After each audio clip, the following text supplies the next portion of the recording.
Hello and welcome to another follow-up episode, this time from Beyond the Last Man.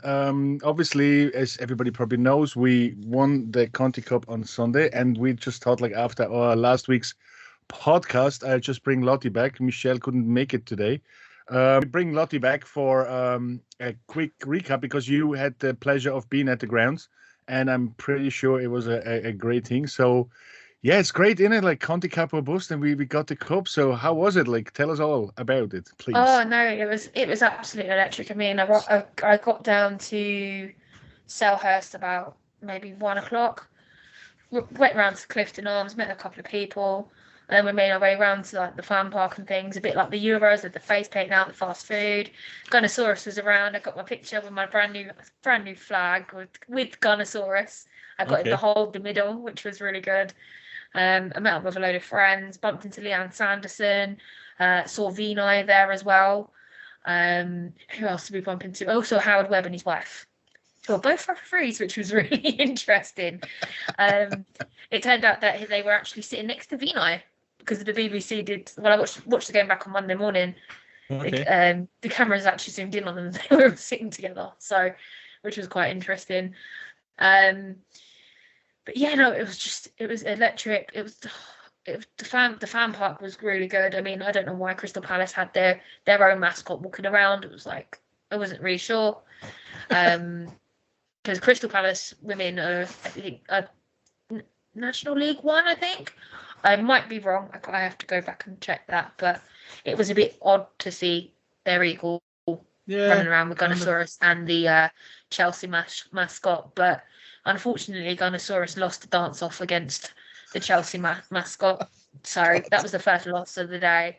We kind of went in. I was in the Arsenal end, 9 rows from the front, absolutely perfect seat to the left-hand side of the goal. Marquise and Manu came out. Me and my friend who sang Manu's song, she stood there and applauded us. And we kind of said, "You've got this today. Come on, let's have a really good game." She applauded us again, and then she went back to warm-ups. But yeah, no, it was just electric. The whole pre-match, it was in like the tension in the air. It was like good feeling all around. I remember sitting on the train. I was on the train on the way down. I called Stina to score, Kimmy Little, and Rafaeli, and yeah, it all came into being. Although Sky put it down as Neem Charles, you watch the replay, it is Rafaeli's goal. I don't care what anyone says. I'll be honest with you. I wish I just put some money on it now, which really annoyed me. But yeah, no, it was just nice to see my first bit of silverware lifted. Yeah, 100%. In person. What's the first trophy since 2019, isn't it? Yeah, it's been a long 3 years and 3 months. Yeah. But I'm not going to call it 4 years because we're only 3 months into the year. Well, 2 months and a week, technically, but it's not a whole year, so it's not 4 years. Yeah, exactly. But Sam Kerr scoring, wasn't surprised, but I was like, do you know what? It's fine. We're 2 minutes in. Let's keep going. And that's it. I'm glad the girls learn from the way that goal went in. Yeah. Because there was 2 or 3 times throughout that first half, Wrighton and Kerr did a carbon copy. And the girls picked that up, and it was absolutely brilliant. Moving on to like Stina's goal. Stina, I mean, she can't have any critics now as a number 9. It was just pure instinct, straight in the back of the net. And I just remember the silence down the other end of the pitch because it was right in front of the Chelsea fans. Although I would have loved for it to be down our end, but it just made it kind of bittersweet. It was down the other end, like we've done it again, sort of thing. But yeah, just the girls were absolutely incredible. I was really pleased to see Marit's back in for Laura Remorita. Don't get me wrong, Laura's had a phenomenal season, but I feel a bit more comfortable when Noel Marit's there with her experience and her coming up against Chelsea. Although she did get outrun a few times by I think it was by Wrighton. I can't complain about her performance at all. Yeah. No, it just looked like a more like how to say, like, because we were talking about last week's game, like when they lost unfortunately 2-0, and it kind of I think even at that game we had a lot of chances, but we just didn't take them. And at least it was great that we came back from so quickly, like that it didn't take that long, like so they didn't go chances and chances and chances, because it looked like we really kind of even controlled that game quite well. It didn't look like Chelsea were doing much. The goal obviously after 2 minutes, it's just it's not a great thing to do, but like, obviously the man did the day before, so I hope they did something. Yeah, but we lasted we lost more than 10 seconds though, so that's something, is it not? Well, yeah, that's true. But it's just like, it's so mad to think about it, like we got an early goal, like the men got an early goal, the women got they both came back, so like the weekend was absolutely incredible. But I just compare it like to the game the week before, like it's just, we did have a lot of ball as well, we had a lot of chances, but we just didn't take them. And we said that last week. I think if we would have got at least one of them, got them chances, would have been in a goal, it would have been probably the other way around as well. But look, it is what it is. We got the cup now, and that's probably the most important thing. And I think they all played really, really solid, like, and as you said, it's probably a pity they scored all the goals on the other side, so you didn't see many of them going in on your side. Yeah, no, we knew when I knew when it went in, because I just wait for the ripple in the net, and then you jump up. Because I lost my flag twice, so the flag went up, and I was just jumping around. My mate said, "Where's the flag gone?" I'm looking around, and oh my god, where did it go? God. So it was so fantastic to see them to play with such confidence. Once that first goal went in, it was like, oh, we're in here. And then obviously, I think it was Sophie. I think her name's Sophie Ingle. She fell into the trap for the penalty. Like Katie completely baited her, and Ingle should know better than that. So, and then we had Kimmy take the penalty. You just knew it was just going to go in. Yeah. Like, you had all the boos going around from Chelsea. You had the Kimmy, Arsenal singing down the other end and up the sides. There were more Arsenal fans than Chelsea fans that day, which I was so pleased to see. And I think that part in the first half was the slowest moments of my life. Like, I had no doubts in Kim. Don't get me wrong, but it was just. I was just waiting, and it was just ticking, and like, you just next thing you know, you see Berger go one way and the ball goes the other, and it's just like, yes, we're in here, we're off, this is ours. And it was just like, it was quick, fast football, and just constant high pressure, the way that Jonas likes to play, and I absolutely loved every single moment of it. No, it's brilliant. Like, it just makes such a difference as well. Obviously confidence has a lot to do with it. And it's just penalty. Like, I mean, she scores so well. Like, and I mean, and like, if you wait for him, imagine what you feel like as a player. Like, when you go on, like, you have to wait, and then it's just mad. And especially in a game like this, like, and then And then you said the last goal wasn't an own goal. No, it's not an own goal. I've watched it back I've like literally played it screen by screenplay on the BBC iPlayer. It came off halfway early. Sky got it wrong, as far as I'm concerned. But I think one thing I was a bit disappointed for Stina for her second goal. Yeah. Millie Bright played a bit of smarter football. She realised she was the last person, and all she had to do was, and Stina was pointing to where she wanted the ball for it to go in the net. All Millie had to do, take them 2 steps back, offside. So it wasn't the usual joke, oh, Stina's offside again, that we all sit there and chuckle about now and again. Which I don't really. Thing is, if you're not laughing at it, you'll be crying. So we have to find something from it for me. But I was kind of gutted for her, but she had an absolutely sensational game. She shouldn't have any critics as a number 9 anymore. But I'm hoping this will be like really like the fire for her scoring. And I think that we mentioned it as well. Yeah, we mentioned it as well last week. This could really be like a linchpin now for the rest of the season. So obviously we're playing Liverpool tomorrow, and then Champions League coming up as well. So there's a lot of still to play for. Like, and as I said, stupid things have happened before. So like you never know what's gonna happen. So let's hope that this is really like a catalyst for all of them, and they really looked, as I said, they played well last week, but like obviously they took their chances this time, and let's see if we can get a springboard onto this, and then it's not easy not to have like your best goal scorer on the pitch all the time, and she had to step up, and she did step up, and I think it's great. Oh yeah, no, definitely. I mean, as I said on the last podcast, she's done interviews and she says she's mentally and physically tired. To see her come out and perform like that, this is what it means to have the magic of the cup.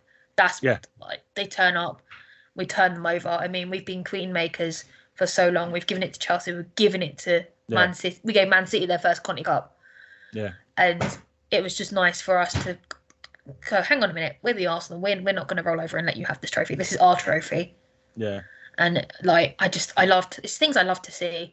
And I love to see Emma Hayes sour. Yeah, Jesus. So she just can't say anything. What really irritated me was we had 4 extra minutes in the first half because Okay. Berger was down. She turned around and done an article with The Athletic, and she said, "Oh yeah, tactical time wasting." And I'm sitting there thinking, "Hang on a minute, wasn't it your keeper that was sitting on the floor for 4 minutes?" Yeah. And that did enable us to get our third goal, and then the whistle went, which was even icing on the cake. Yeah. Let's just say. Yeah. So it was just. Thing is, but I think it was in the first half. It was Katie McCabe that took a swipe at the ball when Berger got in the way. Yeah. And the thing is, it's one of them things where that's a dumb way to die. You don't get in the front of a way with Katie McCabe kicking the ball like that. You just don't. Yeah. You will get hurt. Yeah, no, definitely. I think she had a very, very good game as well. Like, she had a few games like in the last couple of weeks, where didn't really everything went her way, but she really kind of looked like a different person. So, and she just played well, and obviously getting the penalty for it, but look, as I said, on the day, I think, as you said, like playing in the cup, it's just always like a different game, different motivation and everything. So especially when it's a final, and I think it really made the difference, and then obviously second half we didn't get that many clear goal chances. We had a few, I think, but I think it was kind of really controlled, playing it, and never in doubt, as they say. I don't think we had a few chances. Penalty probably had to be given as well. Yeah, but we didn't. That penalty was right in front of me. Buchanan got away with that. She completely got away with it.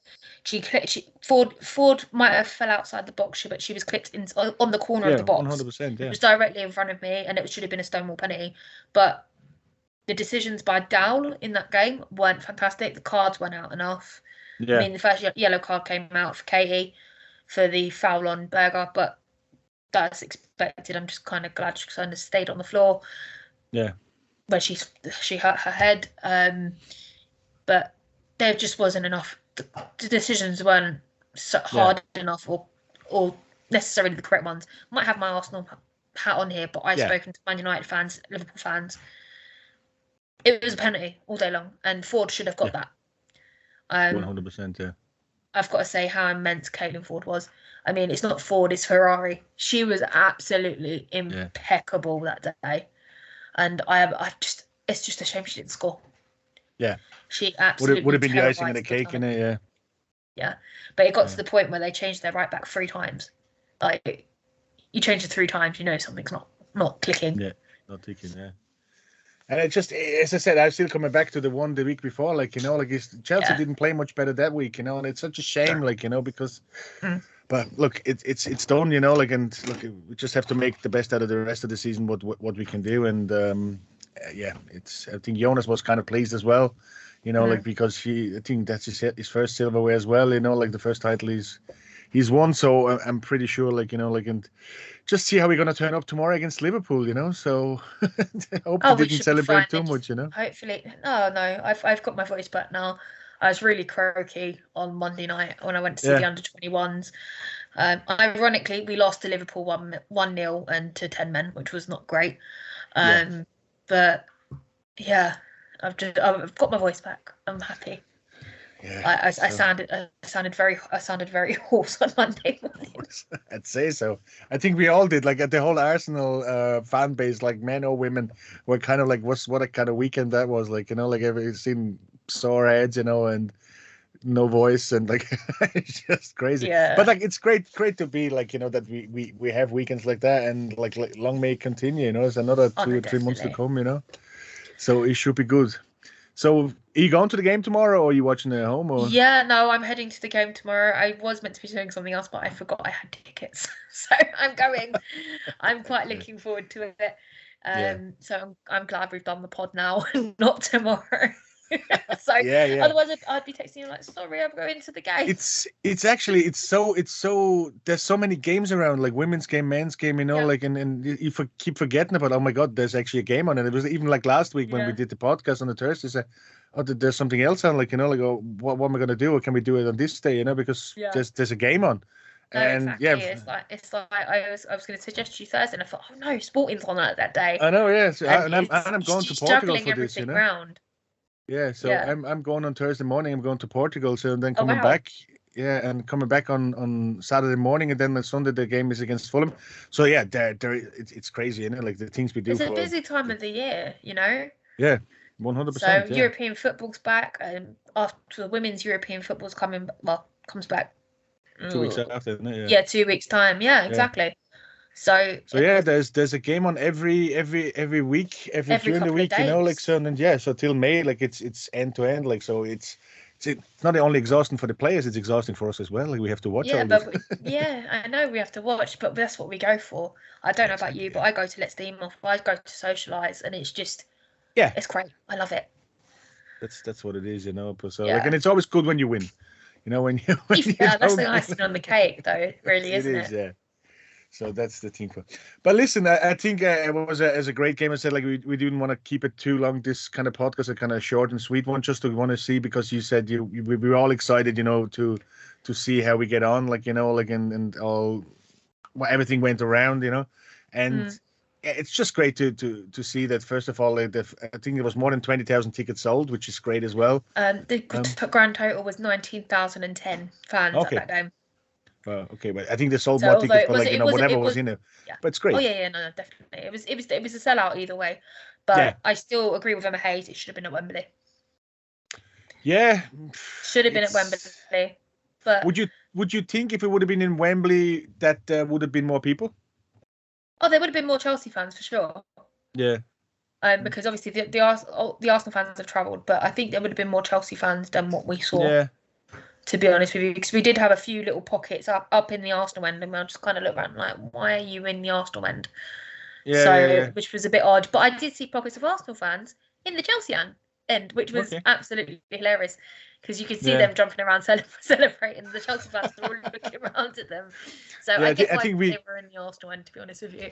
Yeah, we mentioned that it's harder to segregate the fans at the moment in the women's game than it is in the men's game, So. Oh yeah, no, but we don't fight. We don't fight. We don't do stupidity. We give it banter and all that kind of stuff. Like, I was saying, what do you think of Chelsea? We all know what the Tottenham words are. We just changed the Tottenham to Chelsea because Tottenham are really irrelevant in the WSL, and Chelsea are the main ones we don't like. Although the hate is still there for Tottenham are really irrelevant in the Premier League as well. So like, yeah, I know that. But then, if you look at the team, their biggest star is the largest signing, which is Bethany Inglis. I think she went £50,000. I think it was, or it might have been a bit higher. I might have that number wrong. I never remember transfer fees, but she's the record transfer fee from Chelsea at the moment. Yeah. So there you go. There was a picture going around on Twitter. We had I don't know if you saw it, mine, but we had the picture of Lauren James going 2-0 to the Arsenal fans at the FA Cup, and then there's a picture of Jen Beattie's girlfriend Amber going 3-1 in the crowd, and Beth England actually liked the tweet, and then she unliked it, but like the person who tweeted it managed to screenshot it, so it's all over social media at the moment. So I think there's a little bit of bad blood there. I think actually there was like even from the men's side, like Jorginho posted a picture of the Arsenal women, and like he wasn't too happy with Chelsea, I presume. So, and Chelsea fans probably not too happy with him either. So yeah, it's great to see that, No, it's like we don't get very many ex-Chelsea players that are really good, become good. So yeah, true, that's true. Anyway, good. Listen, thanks very much for taking the time out again, because I said your busy schedule as it is, you have your own podcast, and we're going to put the link for that in as well, so people can watch that. And like when Michelle is back again, and we can do another one maybe, so let's hope we can stuff Liverpool tomorrow, and then see how we go from there on in, and then hope that the season's going to stay. We play Reading on Sunday at 6:45. Yeah, straight after the men's, more or less. It's crazy, isn't it? So yeah, it's 2 o'clock kickoff. So yeah, I love days like that because I get to watch my teams back to back. I love it. Yeah, absolutely love it. Exactly. Well, listen, thanks again. Well, I give you a bit of time to recover now. I'm absolutely fine. I'm on cloud 9. I mean, I was at 2 games in 2 days, so I'm going for my 3rd one, and then I go again Sunday. So I'm happy. Yeah. busy bee. Keep us informed. If you send us some pictures, we will post them open as well. Oh no, definitely. I mean, you've got to go and check out my Instagram, which is Lottie_AFC, AWFC. You'll see my wicked pictures I took of Manu and their trophy when she came round with Lotta. Like, I've never seen Manu so happy. Yeah, never seen her so happy. I seen, talking about her, I've seen her in the Austrian team, and everything, she's a mad woman, they have speakers and everything when they qualified for the Euros, and then oh my God, it's just crazy. And she is the one who's leading everybody. So she had an incredible game. Absolutely incredible game as well, especially towards the end. I'm just like, you've got this, come on. Yeah. So yeah. Good to see. Makes me proud as an Austrian as well. Yeah, no, definitely. All right. Listen, Lottie, I'll let you go. Thanks very much. And we see you probably next time whenever we get another good result anyway. And we have time to put in our schedule that we can put another podcast in. All right? Oh, yeah, no, definitely. Right. Thank you for having me. No worries. No problem. See you later. Bye. See you later.